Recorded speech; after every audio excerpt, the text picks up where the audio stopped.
Каждый активный пользователь сети наверняка заметил, что сейчас ведется пропаганда худобы. Люди здравомыслящие понимают, что если их тело отличается от вида худющих моделей на обложках журналов, то это вовсе не значит, что оно некрасиво. Однако есть и такие наивные, которым легко навязать чужое мнение. Особенно это касается тинейджеров. История австралийки Джемми Уокер удивляет и заставляет задуматься.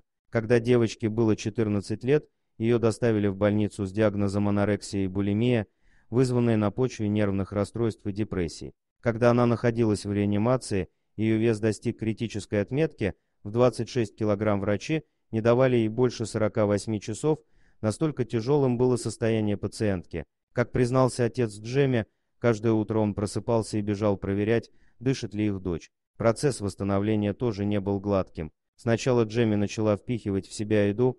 За один присест она могла запихнуть в себя 6000 калорий, что приводило к галлюцинациям и постоянной рвоте. За несколько месяцев Джемми поправилась на 40 килограмм от ее критического веса. Родные и близкие тинейджеры радовались, что наконец девушка выглядит нормально и чувствует себя здоровой. Однако сама Джемми так не считает. Она признается в многочисленных интервью, что просто перешла от голодовки к постоянному перееданию, что тоже вылезло боком ее организму. Родные переживали за Джемми и всячески поддерживали ее. Отец даже помог написать ей прощальное письмо анорексии, чтобы побыстрее побороть страшный недуг. Однако полное восстановление длилось целых 7 лет. Сейчас 22-летняя Джемми благодарит Бога и семью, что она осталась жива. Сегодня эта симпатичная блондинка выглядит на фото сногсшибательно, так что стороннему зрителю тяжело поверить в то, что довелось ей пережить. Она смело выкладывает свои фотографии в сеть и надеется, что ее история заставит многих задуматься.